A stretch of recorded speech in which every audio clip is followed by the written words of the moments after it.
বেদাতিরা যারা বেদাআত করে, নবীর নামে খোরাফাত করে, এদের অবস্থা এমন হয়ে যায় এদের কপালে কখনো হেদায়েত জোটে না।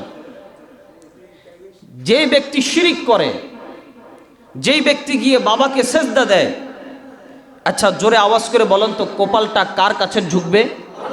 এই বলেন না কার কাছে? এই কপাল কি কোনো মানুষের কাছে ঝুঁকতে পারে? মুসলমান তো তাদের কপাল আল্লাহ ছাড়া কারো সামনে ঝুঁকাতে পারে না।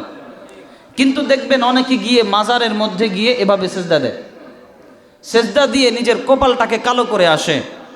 আপনি যদি তাকে জিজ্ঞেস করেন কেন আপনি মাজারে গিয়ে সেজদা দেন, তখন এই কথাই বলবে এখানে সেজদা দিলে সওয়াব আছে। মানে বেদাতির কপালে হেদায়েত কেন জোটে না? বেদাত উনি এই যে খারাপ কাজটা, বেদাতি কাজটা করে, এটাকে সওয়াব মনে করে করে। ওই যে বাউলদেরকে দেখবেন খালি গান বাজায়, ওদের মারেফত তরিকতের কোনো শেষ নাই।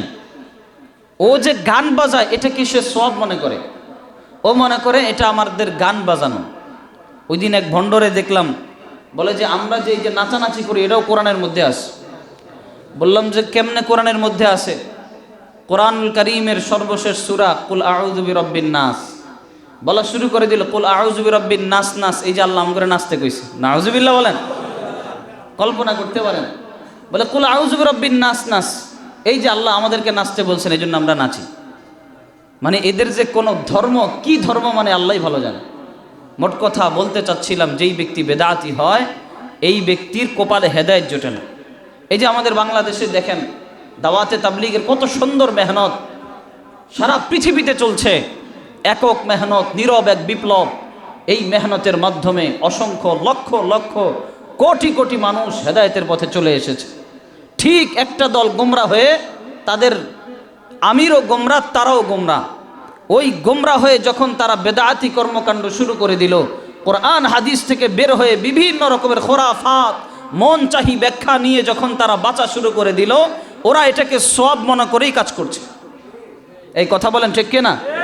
ওরা মনে করে আমরা সওয়াবের কাজ করছি। আশ্চর্য হয়ে যাবেন আপনি, ইজতেমার ময়দানে কিছুদিন আগে আমাদের অনেক ভাইকে তারা শহীদ করে দিয়েছে, পেটের ভিতরে ছুরি ঢুকিয়ে দিয়েছে। প্রত্যক্ষদর্শী একজন আমাকে এসে বলছেন যে হুজুর ইচ্ছা মতো মেরে ফেলেছে, তার জান নাই, এরপরে এই জান না থাকা লাশের উপর দিয়ে আরো মারছে, আর বলছে ওরে মার, ওরে মারলে সওয়াব আছে। নাউযুবিল্লাহ বলেন। একজন মুসলমান আরেকজন মুসলমানকে কিভাবে মারে? কিভাবে একজন মুসলমান আরেকজন মুসলমানের রক্ত ঝরায়? কিন্তু ওই যে বেদাতি, বেদাত হওয়ার কারণে সে যে খারাপ কাজটা করে এটাকেও সওয়াব মনে করে করে। তার মানে বোঝা গেল কোনো বেদাতির কপালে হেদায়েত জোটে না। বেদাতি খারাপ কাজটা করে সেটাকেও নেকি মনে করে করে। আল্লাহ তাআলা আমাদের সবাইকে হেফাজত করুক, বলেন আমিন।